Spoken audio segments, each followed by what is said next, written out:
learns how to sit for the first time, not clickbait. I opened my computer and it said I had 12 emails and I was like, oh, okay, fine, that's manageable. And now it says I have 62. I just didn't check my email for like 2 days. And I'm not that important. I don't want to sound like, oh my god, everyone's like emailing me. Like, it's literally spam, but.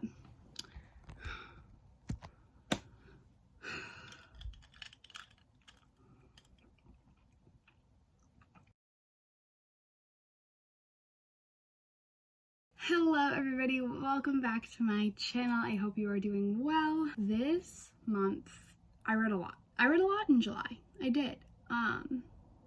9 books. I read 9 books.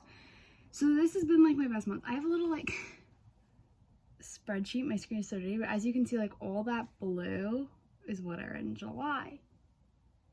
I didn't read anything in June, which is so sad. So sad and tragic. But I read so much in July, so made up for it, I guess.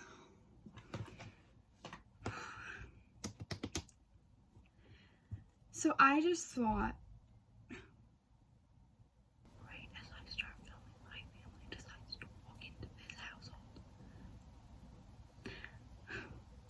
This trilogy is so good. So if you don't know anything about it, it is essentially set at some fictional universe.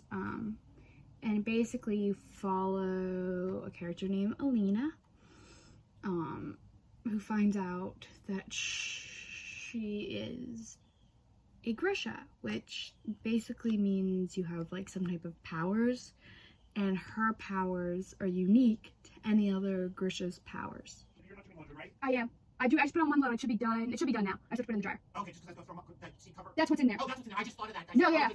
The dishwasher, when I said, oh, she wanted to wash that, so I said, let me go down. Okay, No, so that's fine. okay. I'm not doing Oh, that. okay. Myself. Shadow and Bone I gave a 4-star to because I just didn't connect with it as much. But Siege and Storm and Northern Rising were fantastic. I love the characters so much. Rude and Rising broke me. It broke me. I read it. I stayed up till like 2 a.m. reading it. I physically hurt. Like, that's how good it was. Like, at points, like, I literally, my whole body was just, like, tense. And it, like, my stomach, I had a stomach ache. I literally had a stomach ache from this book. It just got me so upset. But it was so good. It was definitely 100% a 5-star. The series as a whole is a 5-star, but the books individually I gave 4, 5, 5. But as a whole, I'm just gonna give the whole series a beautiful 5-star. I want more content. I want her to pull a Cassandra Clare and give me all of the books. I have to read Six of Crows and Crooked Kingdom, and I know they're like in the same universe, but they're also about very different things. Like, I don't believe Six of Crows or anything has any type of Grisha or magic or anything like that, whereas the others do. But I'm still excited, and I want to read it all before the Netflix series comes out, because for some reason they think it's okay to combine the 2 series, and I just don't think that's going to work out well. But I'll let them figure that one out. I'll let Netflix do its job, even though I don't agree with it. But whatever. Moving on. Read the Shadow and Bone trilogy. Just do it. You won't regret it. Heartstopper, Volume 2.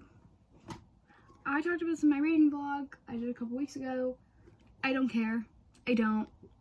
I gave it a 3-star because it wasn't bad, but it wasn't necessarily good. And that's pretty much how I feel about the book I'm reading now. I will finish it tonight, so I'll count it as one of the books for July. Heartstopper, Volume 3. Again, I don't like it.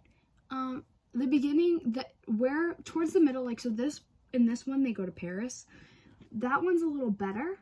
Like, once they get to Paris, it's a little better. A little bit.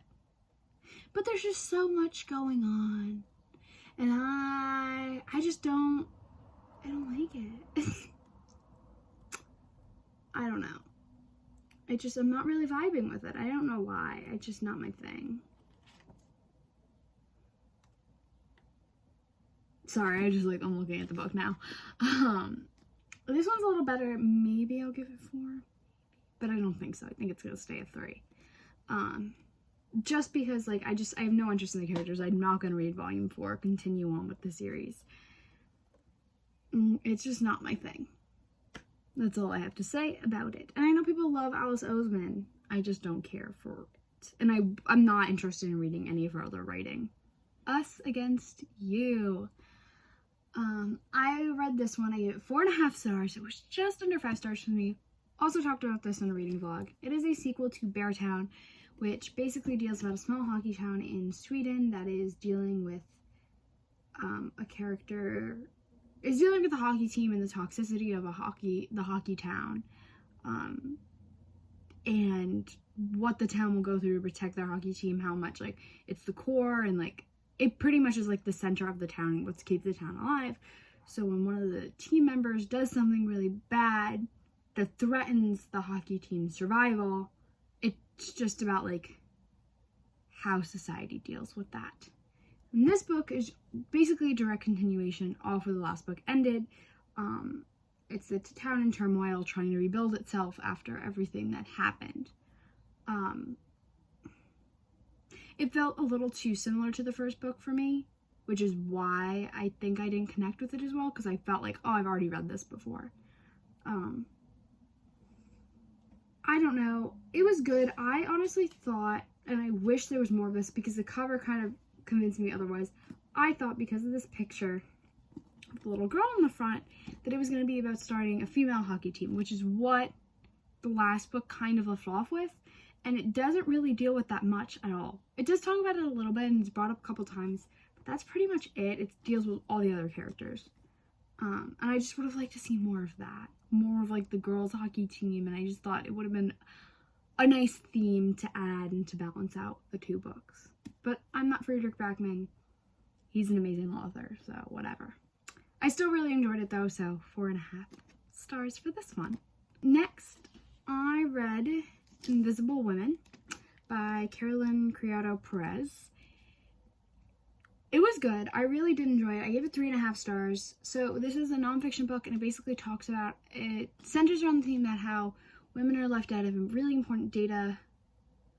When women aren't collected and accounted for in data, the decisions and the inventions made by that data disproportionately affect women. And talk about how women, it has a lot of things, like how cars are not designed with women crash testing in mind. The health crisis when it comes to women, and how, talking about the starting from medical education, how women are left out of that, which is crazy to me.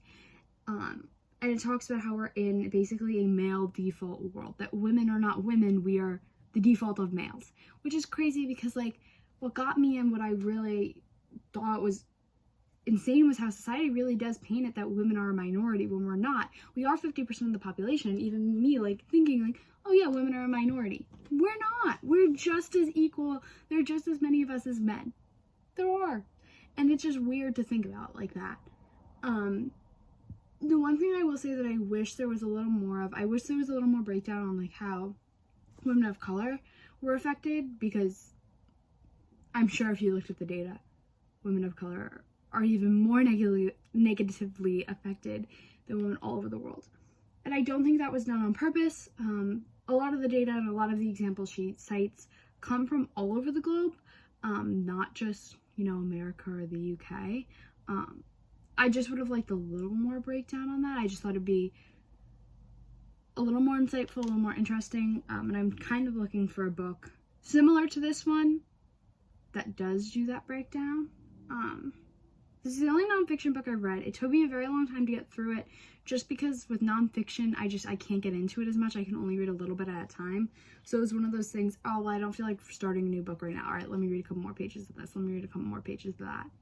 But I did enjoy it. I gave it 3.5 stars. I would recommend. Really interesting, really enraging. But, yeah. Next, I read Before I Go to Sleep. So this is a mystery thriller. It is about a woman who wakes up every day and she has this unique type of amnesia and she cannot remember who she is. She wakes up she wakes up and, she knows who she is, but she doesn't remember like the last 20 years of her life. Her husband's like, oh, you just had a really bad accident, so you can't remember anything after that or the accident itself. You can only really remember like what happened to you. So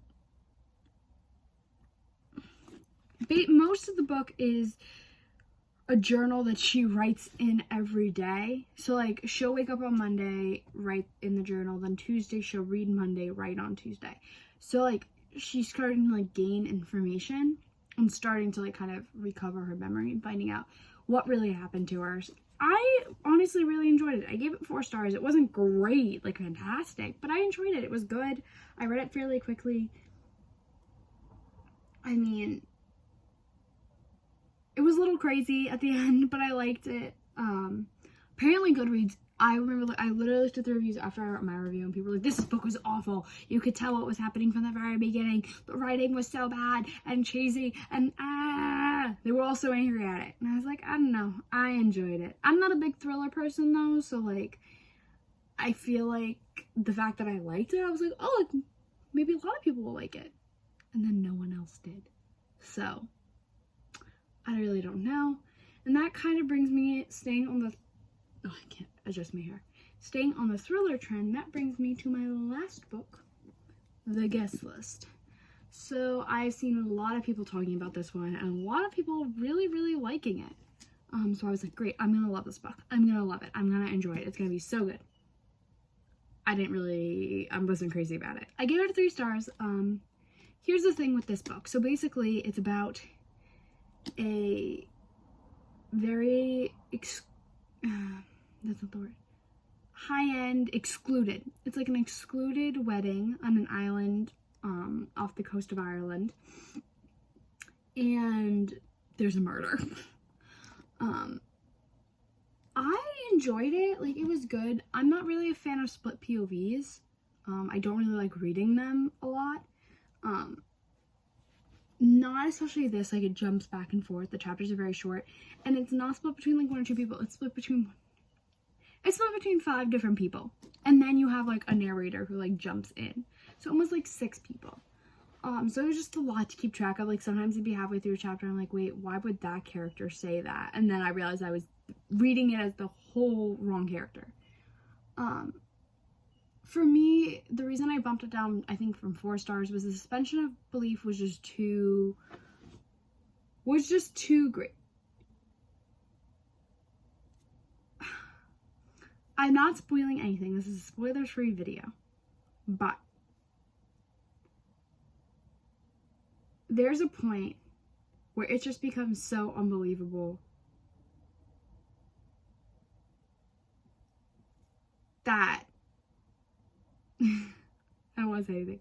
It just becomes so unbelievable. Like, that all these characters say these things. Like, I can't say anything without spoiling it. But it just was a little too much for me. I was like, if you give me a fantasy book, yeah, you can tell me whatever you want. However, this, that, the other thing. Because, like, it's a fantasy novel. There's also magic, so I don't care.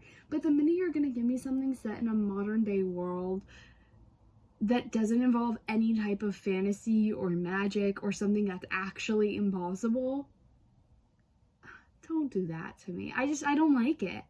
And maybe that makes me not a mystery or thriller person. I just didn't like it. So I don't know why I really liked the one that everyone hated and then didn't really like the one that everyone loved. Sorry, Reese Witherspoon. It has a little sticker on it. Oh no, it's on the actual cover because it says Reese's Book Club. Which I don't know why. I don't like that. Like, I want it off. Like, I didn't ask if it was part of Reese's Book Club. I don't care about what Reese Witherspoon thinks. But whatever. Also, like in this cover, 4 million copies sold. Great, I'm 4 million in one then. I don't know. Like, don't tell me. I'm gonna buy it. Maybe it convinces people. I don't really know.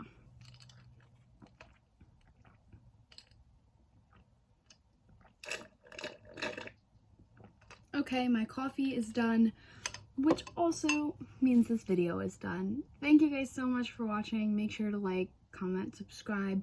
Let me know if you like this video and want to see more of it. And let me know if you read any of the books and what you thought about them. That's all I have for you guys today. I'll see you next week.